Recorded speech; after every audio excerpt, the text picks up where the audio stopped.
നമസ്കാരം. എന്താണ് നമസ്കാരം പറഞ്ഞ നമസ്കാരം പറയണ്ടേ? നമസ്കാരം. ഒറ്റ ചോദ്യം ചോദിക്കുന്നുള്ളൂ.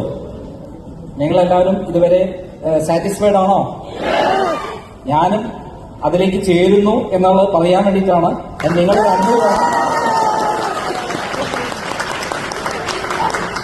അതായത് ഞാനൊരു കാര്യം മിക്കവാറും പറയുന്നത് തട്ടിപ്പിനെ കുറിച്ചാണ്.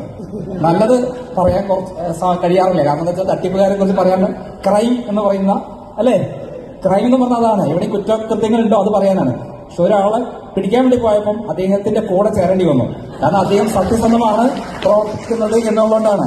അപ്പം എന്റെ കൂടെ ഇപ്പം ധാരാളം ആളുകൾ നിർബന്ധിക്കുകയാണ് ഞാൻ ചേരണം, ഞാനൊരു വാക്ക് കൊടുക്കണം എന്നുള്ളത്. എനിക്ക് അവർക്ക് വാക്ക് കൊടുക്കാലോ? ഉറപ്പാണല്ലോ.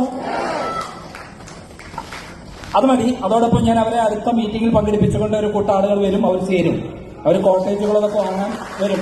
അതിലുപരിയായിട്ട് ഞാൻ ഏറ്റവും ഇഷ്ടപ്പെട്ട ഒരു കാര്യം, നിങ്ങൾക്ക് വിശന്ന് പൊരിയുന്നുണ്ടെന്ന് എനിക്കറിയാം, ഒറ്റ വാക്ക്.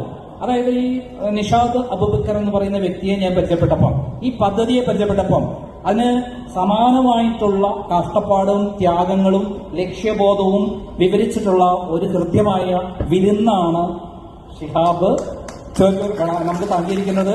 നമ്മൾ ഭക്ഷണം കഴിച്ചതിൽ പോലും നമ്മുടെ മനസ്സ് വല്ലാതെ സംതൃപ്തിപ്പെട്ടു. കാരണം അദ്ദേഹം എന്താണോ പറഞ്ഞിരിക്കുന്നത്, ലക്ഷ്യബോധമുണ്ടെങ്കിൽ, സത്യസന്ധമാണെങ്കിൽ, കഠിനാധ്വാനം ചെയ്യുമെങ്കിൽ, കുറച്ചേ പ്രവർത്തിക്കുമെങ്കിൽ നമ്മൾ വിജയിക്കുമെന്നാണ്. അത് തന്നെയാണ് ഈ നിഷാദ്. ഇദ്ദേഹത്തിന് 100 അഭിനന്ദനം നേരെയാണ്. വഴിക്കിലിട്ടിച്ച് പോകരുത്. കാരണം അവരൊക്കെ പ്രതീക്ഷകളാണ്, വലിയൊരു ലക്ഷ്യമാണ്. 1 അല്ല 2 അല്ല 28,000 പേരാണ്. 28,000 കോടി സിനിമയെ സൃഷ്ടിക്കാന്ന് പറഞ്ഞാൽ അള്ളാഹുവിന്റെ എല്ലാ അനുഗ്രഹവും ഉണ്ടാകും എന്നുള്ളത് പ്രത്യേകം പറയുകയാണ്. അതിനപ്പുറത്തേക്ക് വേറൊന്നുമില്ല. ദൈവം അനുഗ്രഹിക്കുന്ന ഒരു വ്യക്തിയാണ് അദ്ദേഹം എന്ന് നമുക്ക് തീർത്ത് പറയാൻ പറ്റും. നമസ്കാരം. Thank you. ഇത്രയും മനോഹരമായിട്ട് കാര്യങ്ങൾ പറഞ്ഞ സാറിന് കൊടുത്തൊരു ക്ലാപ്പാണ്.